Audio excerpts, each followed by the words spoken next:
il y a une très très grosse matière. Il y a quasiment 4h30 de spectacle possible. Mais évidemment non, il ne faut pas que ça dure tout ce temps-là. Donc il y a de la matière. Il n'y a pas tant que ça de gras finalement, parce que tout est vraiment intéressant. On est 14, puis ça fait quand même quasi 1 an et 1 mois. Donc forcément, on a plein de matière. Puis c'est passionnant. 1789, 1793, pas de façon résolument historique. On a condensé des choses, parce que c'est du théâtre, on ne va pas faire une leçon d'histoire. On a travaillé 2 choses. On a travaillé le rapport au discours, avec le micro, en lien avec la salle. Dès le départ, on a travaillé rapport celui qui parle au plateau et la salle. On se dit pas comment ils faisaient en 89 les gens pour réfléchir. On part de nous. Et voilà, on a la possibilité de s'exprimer, on demande des choses. Dans la situation par contre de l'époque économique qu'on connaît bien, puisque tous les jours, l'historien et la dramaturge nous donnaient des pochettes dans lesquelles il y avait, à chaque fois, selon la scène qu'on allait travailler, toutes les infos comme un journal de ce qui se vivait à ce moment-là, tel jour. Et donc on a appris énormément de choses et on s'en servait dans les improvisations. Et le travail qu'on devait faire, nous, comédiens, et que Joël doit faire comme écrivain, c'était de faire en sorte que le vocabulaire soit vraiment interactif avec ce qui se passe aujourd'hui. C'est pas se forcer à être moderne, mais on ne concentre pas du tout une époque qui serait révolue et qui n'existerait plus. Quand par exemple, on parle déjà de la crise en 89, il y a une vraie crise, une crise alimentaire. On en parlerait comme si aujourd'hui les magasins étaient vides. Donc c'était assez rigolo parce que on avait des mots tabous qu'on n'avait pas le droit de dire, qui correspondaient trop à la Révolution, les sans-culottes, tout ça. Donc surtout pas. On a dans notre mémoire collective, politique, une mémoire de qui est Danton. On a même sa tête. Donc, comme nous, on est des filles aussi dans ce spectacle et on joue indifféremment des hommes, sans se déguiser en homme, c'est l'idée que c'est leur point de vue politique, qu'on parle en notre nom. Et on n'est pas une figure... On est tous touchés par les printemps arabes qui ont lieu tout récemment et dont les traces continuent à vivre. Et donc l'idée c'était quand même que ça résonne avec ce qui se passe en ce moment. Et puis cette Europe vieillissante, et puis même notre crise à nous finalement. Et puis qu'est-ce que c'est que la liberté ? Et est-ce quand on pense l'avoir, est-ce qu'on en use ? Comment on en use ? J'ai vu une exposition d'Edvard Munch et il y avait une salle où on passait le Sacre du printemps de Pina Bausch. Et je me suis dit, c'est magnifique, c'est d'une force, cette énergie qui se dégage, c'est tout ce que j'aime dans la vie. J'ai regardé avant-hier le film sur Hollande. C'est une espèce de quotidien à l'Élysée. Et j'ai entendu, on entend à un moment donné, quand Fleur Pellerin devient ministre de la Culture, une petite conversation comme ça entre 2 portes avec Hollande. Et il lui dit, bon bah tu te tapes un spectacle par jour.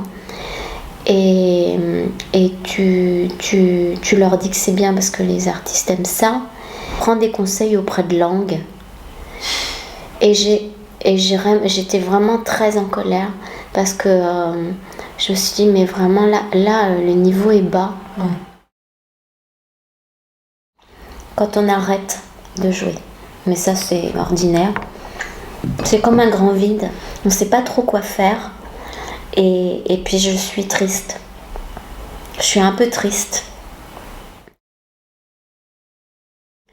J'ai eu un jour un coup de foudre pour un comédien, pas amoureux, professionnel. Joël cherchait un comédien et il m'avait demandé de passer regarder les auditions.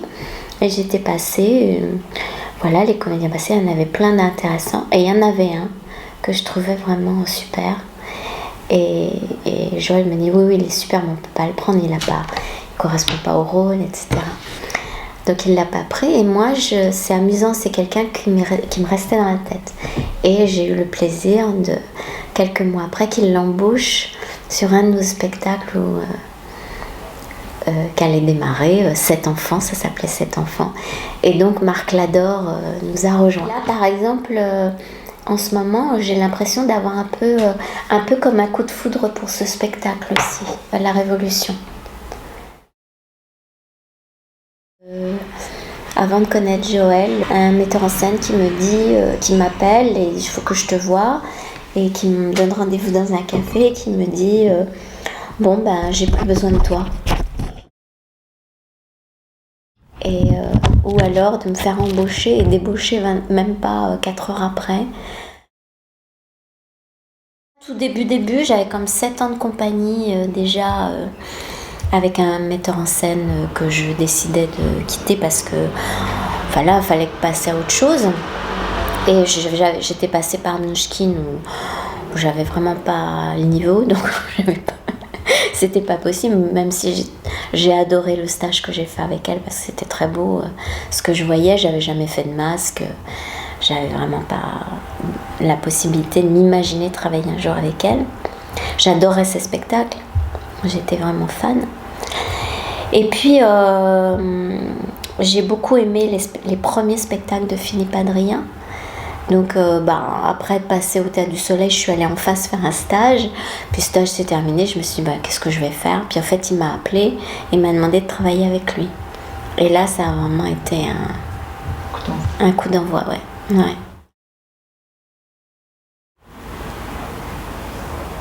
Alors j'ai eu un coup de génie un jour. Un metteur en scène avec qui j'avais déjà commencé à travailler, mais ça s'est arrêté en lui disant qu'il me manquait. Presque, comme on dit, un ami, tu me manques. Et du coup, 15 jours après, il me rappelait. Ça, c'était un coup de génie parce que je ne l'aurais pas fait. J'aurais pas eu une très belle expérience. J'étais jeune et que je ne savais pas comment j'allais faire parce que je n'avais pas fait le conservatoire, je n'avais pas fait d'école, rien. Et j'ai eu des moments où, voilà, c'est comme ça aussi que j'ai rencontré des gens comme Philippe Adrien. Si je me suis dit, merde, faut que j'écrive, et j'ai envoyé des lettres. J'ai eu une espèce de coup de sang en me prenant en charge et ça, je dois dire que ça a quasiment à chaque fois marché. Et il y avait une annonce, on cherchait quelqu'un pour donner des cours de théâtre en prison. C'est une expérience très forte que j'ai toujours en tête. Je venais de rompre, enfin voilà, j'allais vivre seule. Et alors, ça m'a pas suffi que cette chose soit déjà un petit peu dure, même si je l'avais choisie. Sur un coup de tête, je suis partie en Grèce seule. J'ai déboulé dans un hôtel, mais manque de bol, j'étais en plein Péloponnèse désert. Ça avait brûlé l'année d'avant, donc il n'y avait personne. C'était un peu pathétique et pas de transport, rien, et je conduis pas, je pouvais même pas louer une voiture. Donc je me suis fait un mois, enfin pas tout à fait un mois, presque 3 semaines de solitude extrême. C'est un peu un petit coup de théâtre ce que je vis parce que j'imaginais pas que je ferais par exemple ce que je fais là dans le spectacle, dans le prochain. Et je pensais pas, c'est mon petit coup de théâtre perso. Piano panier, piano panier, piano panier, panier, piano panier, piano panier, piano panier, piano panier, piano panier, piano panier, piano panier.